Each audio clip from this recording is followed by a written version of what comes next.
Harry the Hermit. This is Miracles on Maple Hill, Chapter 8. Goodness, I'd hate to live in two places at once all year round, Mother said. I am tired of packing all this stuff back and forth. But she was looking happy whether she was tired or not. They would not have to come back to the apartment all summer long. The drive was in daylight this time all the way, even though it had taken them a long while to get everything ready and the apartment locked up.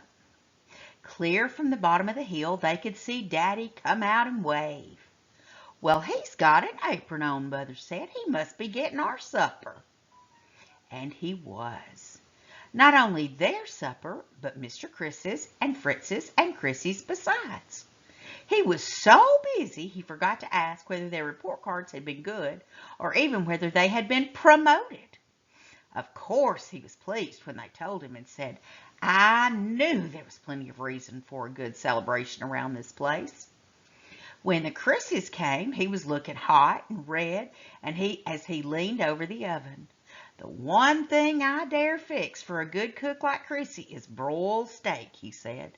"So that's all we're having." All as if there was anything in this world any better, Chrissy said. The whole evening was wonderful and jolly and special. It was the best night they had ever had at Maple Hill, except, of course, the first night at the sugar camp. When all the steaks were gone, they sat and sang and talked and told stories. Then the Chris's and Fritz said they had to go home sometime and shook hands with everybody all around. At the door, Mr. Chris said, "Now you folks don't have to leave us again until the leaves turn." "Long before that, I'm afraid," Mother said. "I remember how Grandma used to say, we left before the prettiest sights of the year." Marley stood on the porch, breathing the flowery smells and looking at the bright stars. "Autumn can't be prettier than this," she said. "It just can't." The moon seemed to nod at her through the leaves of the vines that hung from the eaves around the porch. Those leaves were all sizes now, from tiny new ones to big, spreading, full-grown ones. Mr. Chris seemed to be thinking about them too, for he said, "The Virginia creepers seem to like the whole family at home at once, like us. Little ones and big ones all together."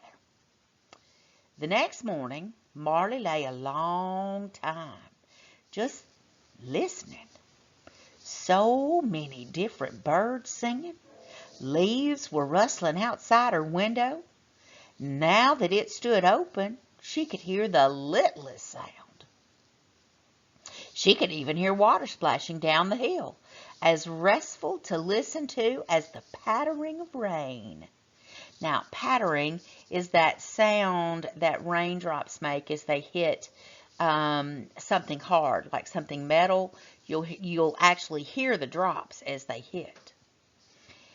Back to reading. Now we are really at Maple Hill. Really, she thought. She got up and dressed and ran downstairs and straight outdoors into the bright sun. Dew shone everywhere, but it was warm. If you weren't as hungry as all three bears put together, she thought, you wouldn't have to build a fire all day long. Somebody shouted, "Yoo-hoo!" from the top of the hill. Of course, it was Joe. He couldn't stand not to let her know he was up earlier than she was, no matter how early she might get up. But she waved and called, "Yoo-hoo!" right back at him. Then she forgot about Joe because she found something lovely right along the side of the house. A long row of little red points was sticking up out of the ground with curly, folded up leaves. Rhubarb! She had never seen rhubarb outside the market in all her life. She was stooping over it when Daddy came out of the house. "I found that old row of rhubarb," he said proudly, "and it's coming along fine. And do you know, Marley, there's asparagus coming too." Now, rhubarb is something that we don't see much of grown in the deep south, or grown and sold in the deep south anymore. It's a red plant, and it can be sweetened and put into pies. But most of the time, rhubarb is kind of cooks like beets. Rhubarb tastes very earthy. Not like dirt, but that's the only way I can describe rhubarb. But it grows in a big stalk, okay? And asparagus grows in single spears, coming out of the ground in single spears. So back to reading. Then he told her all the things that were in his garden. He took her proudly along every row and showed her the little crookedy rows of tiny leaves. He knew what all of them were, even though they looked very much alike, except the carrot feathers. That day was the beginning. It was the same from then on. One wonderful surprise after the other.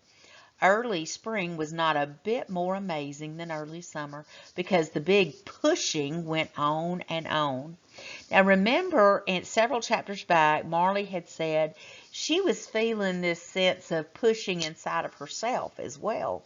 And she talked about kind of that all the young things were feeling a sense of pushing, kind of like when the sap begins to rise, and when the cows came and and kind of greeted her in the pasture, when the fox pups were born and they were all playing together. It's almost a sense of, I've got to get this done before time runs out. Okay? Let's get back to reading.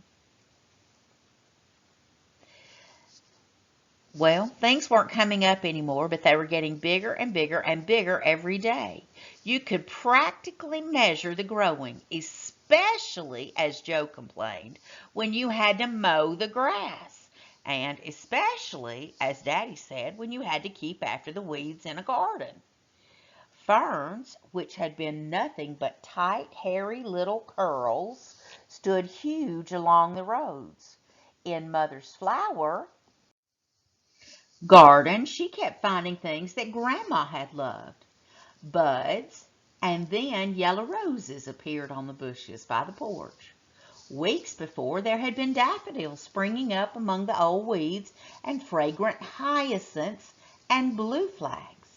English violets appeared when the beds were cleaned out. Under the trees and on the shady side of the house were lilies of the valley in clumps so thick one could gather whole bride's bouquets, as Mother said, and never notice where they had been picked. Now, all of these things are flowers, guys. When lilacs, white and purple, sent waves of perfume over the porch in the evenings when a breeze sprang up. Red raspberries appeared in the wilderness beyond where Fritz had plowed for Daddy's vegetable garden. Every morning early, every evening until it was too dark to see, Daddy worked in his garden or among the vines. When Mr. Chris came for a visit, he and Daddy stood outside or sat on the grass.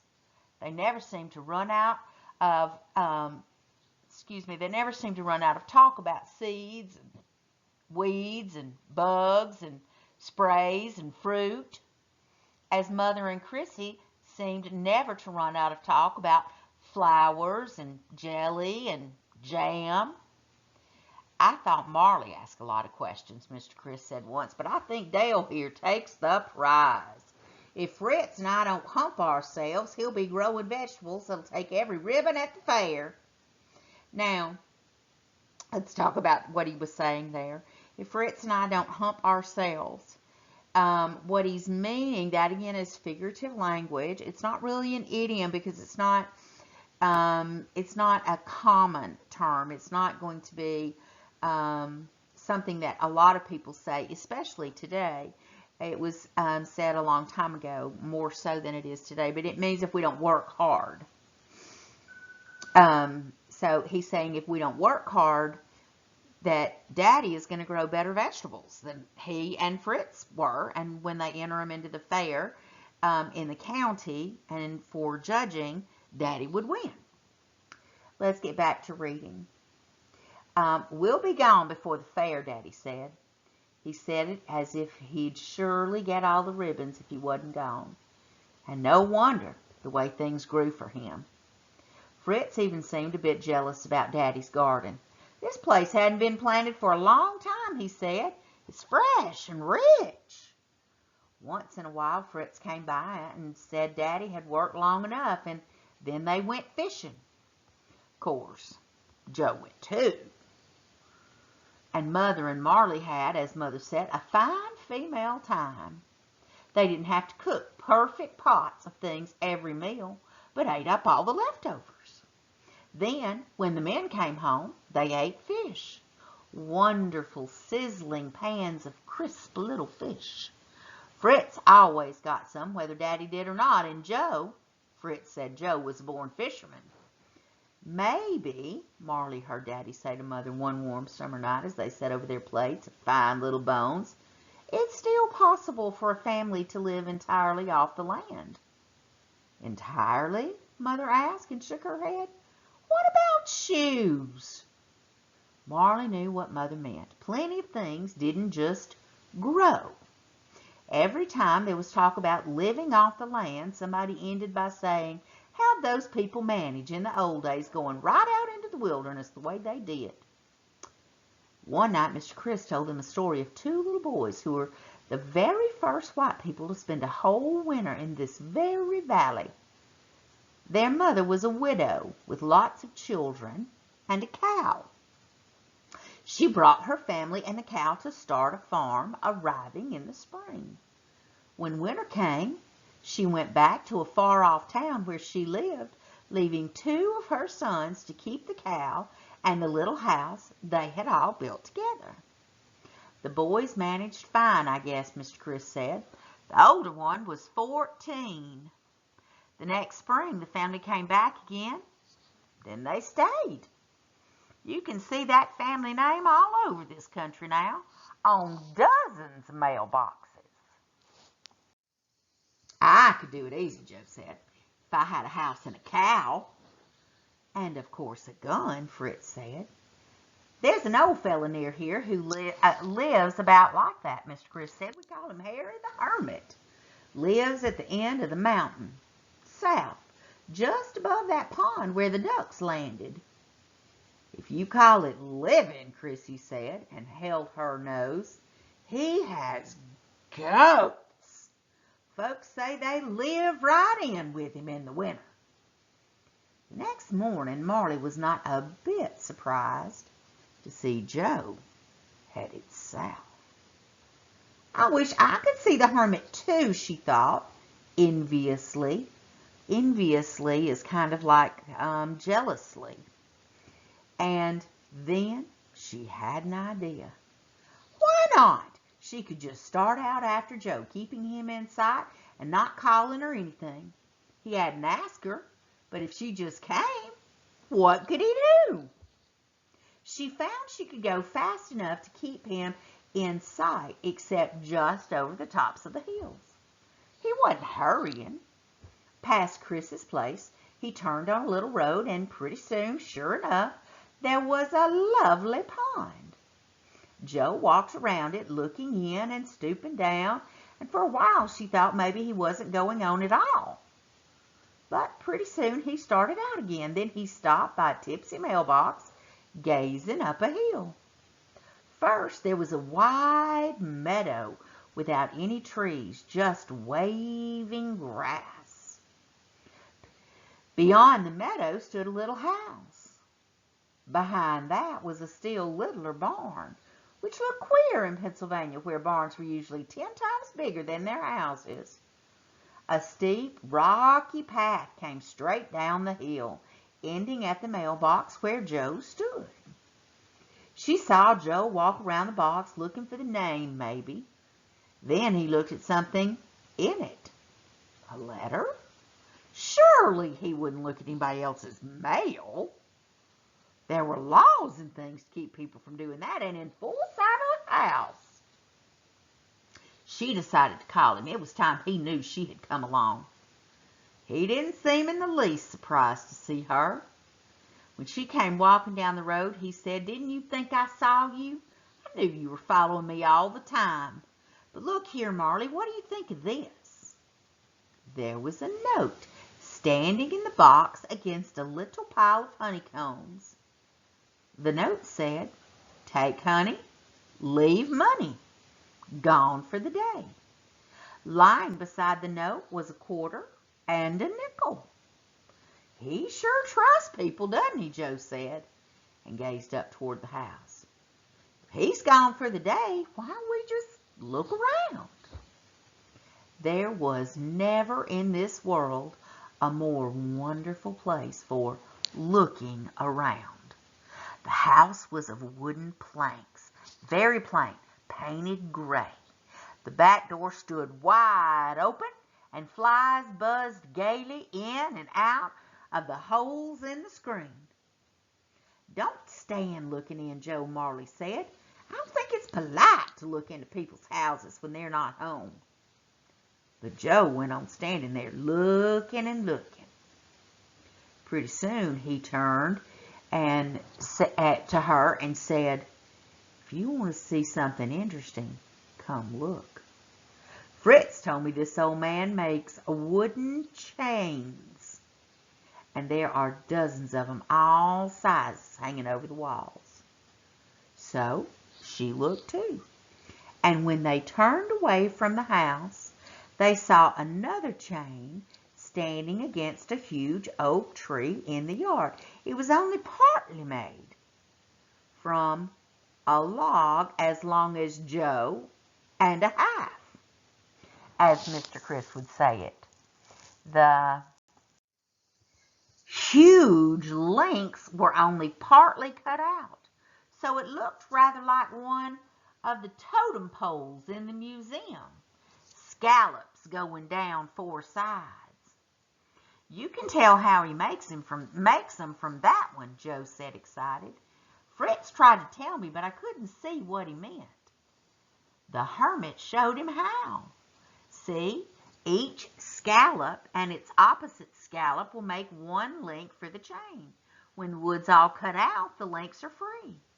See how they'll be, yet all fastened together. She didn't see it really, but she didn't say so. "Why, I'll bet I can make one of those," Joe said. Then they explored down the hill. There were cunning steps cut into the slope all the way down and set with flat stones. Moss had grown over the edges, and they were all tucked in with grass. They led to a tiny stone house, invisible from every direction. Only its steep roof could be seen from above. It had a tight little door about 4 feet high. Joe began to open it right away, and Marley said, "Joe, do you think you should?" He gave her a look. "What do you think's in there? Witches?" he asked. "He won't care. Fritz knows him. Besides, he's away. We won't touch a thing." Uh-oh, this is sounding dangerous to me, guys. It was a spring house, just the kind you read about pioneers having before there were such things as ice boxes or refrigerators.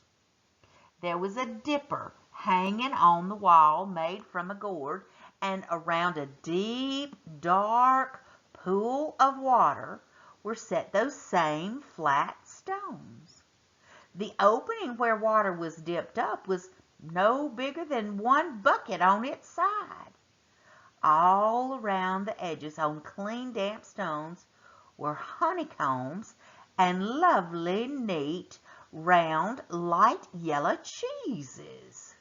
There was a big flat pan of milk too, with a cheesecloth stretched over the top and held down at the sides with stones. Now I'm going to stop here just for a few minutes, and I want to kind of give you some vocabulary to help you figure out what we're talking about. A spring house is most of the time a house made from stone that is cemented together, and it is located over a spring that comes up from the ground. And a spring is a place where water just bubbles out of the ground all the time. There's a pressure behind it, and the water is coming out of the ground. Most of the time it'll lead to a creek or something. In most cases, that water's fairly cold because it has come out of the ground. And so a spring house made a really good place for keeping things that you needed to be cool before electricity was around and before refrigerators had been created. Now, the other thing I want you to know is cheesecloth is not something edible, okay? Cheesecloth is it's a fabric of type, but it's very, very open weave. If you like held it up and looked through it, you could see through it. I use cheesecloth when I'm cooking, mostly when I'm cooking turkey and I don't want the breast to burn. I will put cheesecloth over it, and then I baste it with butter before I put it in the oven. It makes it really yummy and crisp. But that's what cheesecloth is. It's really there to let air in and to keep insects and things out, if that makes sense to you. So let me get back to reading. Joe! Marley's hand trembled and the water spilled all down her front over her shoes. What if that's him? Oh, I'm sorry. I've got to go back. I missed a paragraph.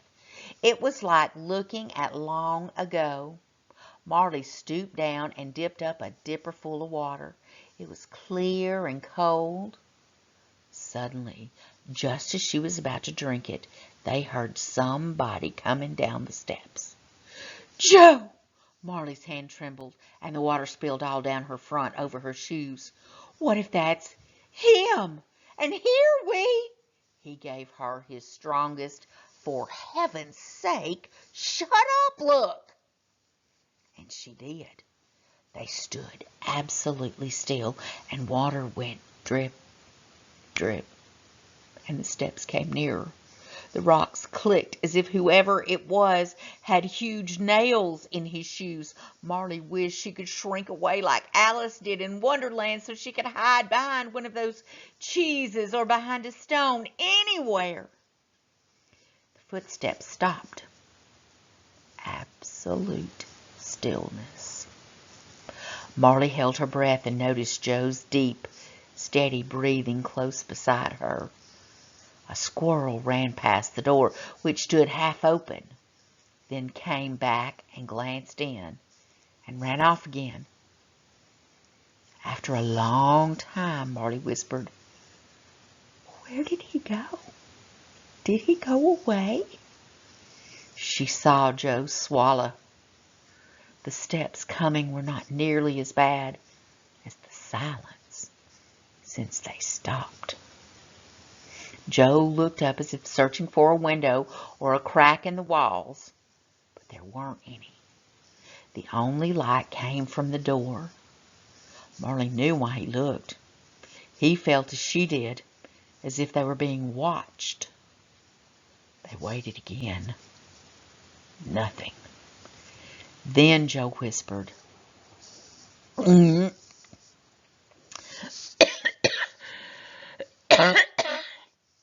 sorry.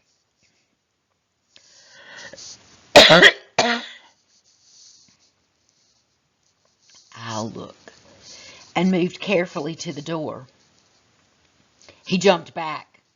She had never seen that look on Joe's face before. He's standing there watching. He knows we're here, he said. For once, Joe was whispering. Wasn't it all like Joe not to just walk out and say something? He talked to policemen and bus drivers and everybody. Marley felt as if her blood had stopped running in her veins. She was shivering all over and still held the dipper in her hand. The thing to do is just slip out. And then, what? Then, run! Marley. He's got a huge cane. He looked at her. Can you really run fast for once? She wasn't even sure she could move, let alone run, but she nodded. What else could she do? Oh, Joe, we shouldn't have come and looked like this, she whispered.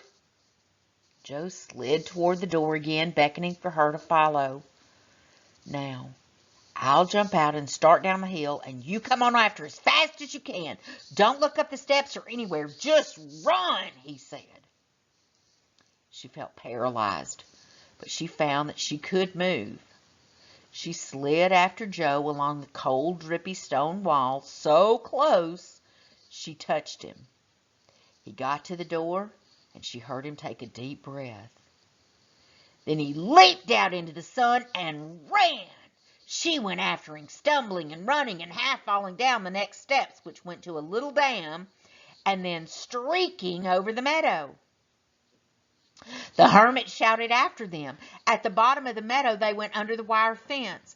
For the first time then, Marley dared to glance back. There he was, a tall, thin, bearded man. He was halfway down the steps. He was waving his arms, and he had the strangest thing she ever saw over his shoulders, a kind of yoke with a bucket hanging on each end. He looked like a gigantic eagle with its wings spread. In one hand was a cane. He was going after water and hurt us in there, I guess, Joe said. Come on! On their own road, Joe said he hadn't really been scared. It was only that you couldn't tell about people like that. You hear such queer things. In the newspapers, there are all those awful stories, like that old man who went into the trailer in New Mexico. He kept glancing back. If I'd been alone, I'd have just talked to him. Fritz says he's a queer old man, but nice when you know him. He stopped in the road. Maybe we shouldn't have run like that, he said. Joe, we couldn't just stay there and have him come in after us. We couldn't. It didn't seem like we could, did it?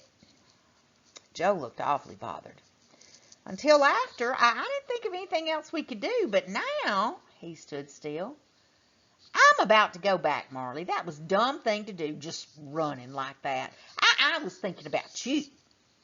His voice accused her. Why do you always have to follow along? You would too have run. You were just as scared as I was, and you know it. Besides, it was all your fault going around looking at everything the way you did. Why, maybe he was right there in his house when you kept looking in. That note on the box said he was gone, Joe said. It didn't say what day he was gone, did it? And it didn't say when he was coming back. He looked at her angrily. Why didn't you think of that before? He didn't like the idea of himself peering through that screen, practically right into the face of the hermit himself. I'm going back and apologize, he said. Joe, now? By yourself? Well, you don't need to come. I didn't mean I wanted to. I only thought maybe you'd better go back with Fritz or somebody. Joe, the thing to do is get introduced. He looked uncertain. But then he started walking towards home again. Maybe so, he said. Goodness, boys were funny. She didn't blame Joe in the least for being scared. Who wouldn't be? And she didn't mind saying she was scared either, but she knew that if she should mention one word about the way they ran out of that spring house and down the hill, he would hate her for a week, if not forever. She wanted to tell it, making it as gruesome as she could, but she knew Joe would never forgive her if she so much as mentioned it. For the millionth time, she was glad she wasn't a boy. It's all right for girls to be scared or silly or even ask them questions. Everybody just laughed and thought it was funny, but if anybody caught Joe asking a dumb question or even thought he was the littlest bit scared, he went red and purple and white. Daddy was even something like that, as old as he was. At their own lane, she said, Joe, I don't blame you one little bit for being scared. Honest, I... Just shut up about it, can't you? He said. She had to hang on to her tongue so hard it practically ached. She actually had to hold the tip of it with her teeth to keep from telling, especially when Joe went out to work with Daddy at the weeding and she and Mother were alone with the dishes. Once she started to say, "This morning, Joe and stopped and bit her tongue. "Did you see Chrissy this morning?" "She didn't feel a bit well last night," Mother said. "No, we didn't." She told this time Marley thought she'd never get to go anywhere with Joe again as long as she lived. It was a relief to finish the dishes and go up to her room and shut the door. She read all afternoon so she wouldn't go down and tell, and when it was time to help with supper, Joe was in the kitchen washing. He looked at her hard. "I'll bet a cow you told Mother all about it," he said. "I didn't." "So?" "Didn't what?" Daddy asked, coming in. "What you'll do this time is tell on yourself," Marley said to Joe in a whisper, and giggled. "I'm going over to see Fritz after supper," Joe said. But as it turned out, he didn't. Marley didn't have to worry about telling that story anymore, because the only other person in the world to know it besides her and Joe came to call right after supper and told it himself. You could have knocked Joe down with a canary feather, as Mr. Chris would say it when the knock came. Joe happened to answer. He stood there, staring. He actually forgot to say, "Come in." Daddy stood up from his chair and took his pipe out of his mouth and said, "Hello, come in, come in." When the hermit came in, the whole room was suddenly absolutely thick with the smell of goats, just like Chrissy said. He didn't look very different from any elderly man close to, and had clipped gray hair, a gray beard, and his coat buttoned all the way down the front. His hair looked quite combed, and he was tall and thin, and carried the same cane he had waved from the steps that morning. "Good evening," he said. He sounded polite and special, the way he spoke, not wild in the least, in spite of the wild goat smell all around him. "I went to ask Mr. Chris where the children lived," he said. "I'm afraid I frightened them away." He looked straight at Joe and then at Marley. "I did not know who it was in my spring house. I thought it was some bad boys who have come sometimes to steal my cheeses. Even once they dropped every cheese and poured all my milk into the spring." Mother and Daddy glanced at each other, and at Joe, and at Marley, questioning. "In the spring? What'd they do that for?" Marley cried. "Why, it's a lovely spring." "Were you at his place, Joe? You and Marley?" Daddy asked. "I wondered what you two had been up to today." The hermit spoke again quickly and held out a package in his hand, wrapped in newspaper. "Nothing was harmed," he said. "It's all right. I hope they will come again." He was looking at Mother, and Mother moved to him and took the package from his hand. "I brought some of my own cheese and honey," he said. "Very good. There is no goat cheese like this except in Switzerland, where I came from as a boy." "Thank you very much," Mother said. "If the children will come again tomorrow, I will show them how it is I make the cheese," he said. "And the chains?" Joe spoke for the first time, eagerly, relieved. "Fritz said you showed him how to make those wooden chains."